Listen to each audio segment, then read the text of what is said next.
Coach English, everybody has talked about the energy that you have brought to this staff. How has that gone to I guess, feel comfortable enough to, hit the ground running and be able to blend in with, with everything, the culture and everything that was established here at Tennessee?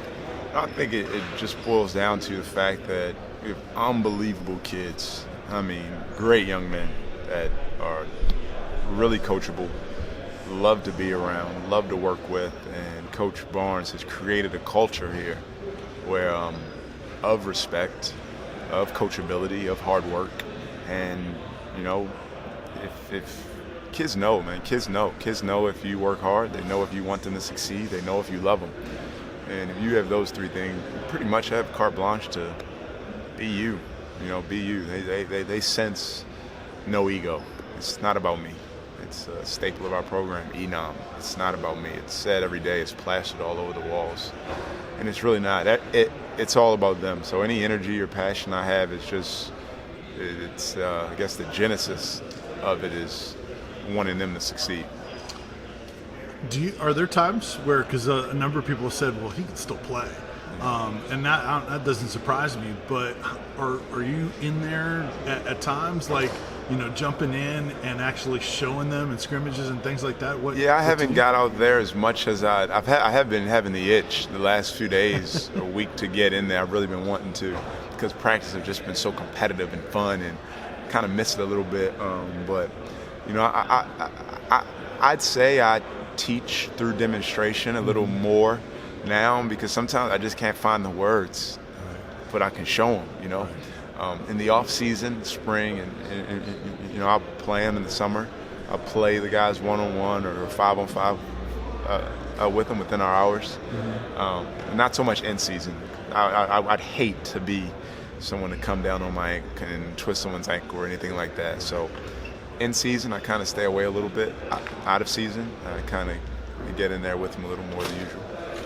What did you think of the returning players? I know there's a lot of turnover on this team, but there's some core returning guys. Give me your impressions on what you see from those guys that you're jumping in and now helping coach. Oh, I mean, Lamonte and Bowden had unbelievably important roles as really big pieces on an all-time great college basketball team.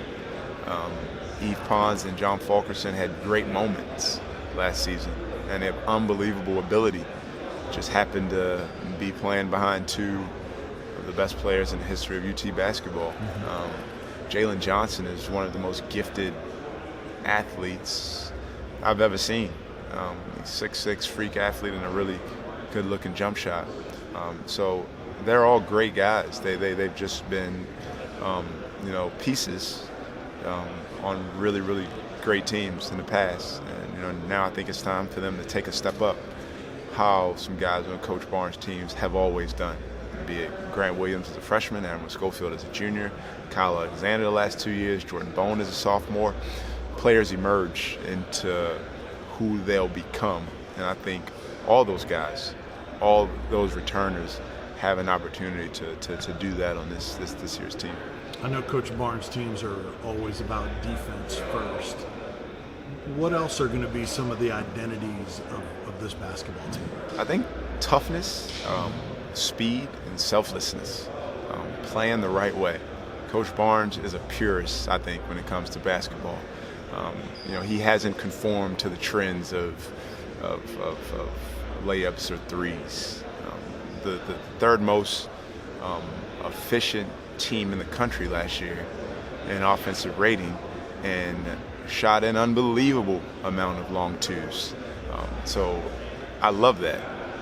I love that his who he is at the core is beyond the analytics. It's playing the game the right way. It's taking great shots, and those great shots went in at an unbelievably high clip. So I think that's going to continue to be the identity of this program: tough, hard playing, and selfless. A couple of rule changes in college basketball, including that three-point line sliding back. Any thoughts on how that might impact the game this year? Yeah, I think it'll help with spacing. I think it'll help with Obviously, spacing on the court, on the perimeter, but I also think it'll help the post players have more space to score. Players generally line up behind the three-point line, and I think the biggest adjustment, the biggest help to our game is just going to be with spacing. And then just a word on Josiah, what you've seen from him. Obviously, you saw him in recruiting, but now that you can put your eyes on him on the court, what impresses you about him? His size, his character, his selflessness. He's one of the most selfless players I've ever been around. You love having to tell the 5-star McDonald's All-American, man, we need you to shoot the ball. Right. He's that unselfish. He's like Jason Kidd. He wants to get other guys involved. So he's a special talent. And as special of a talent as he is, he's even a more special kid. Coach, good to talk to you. Thank you. So Appreciate much. it. Appreciate it.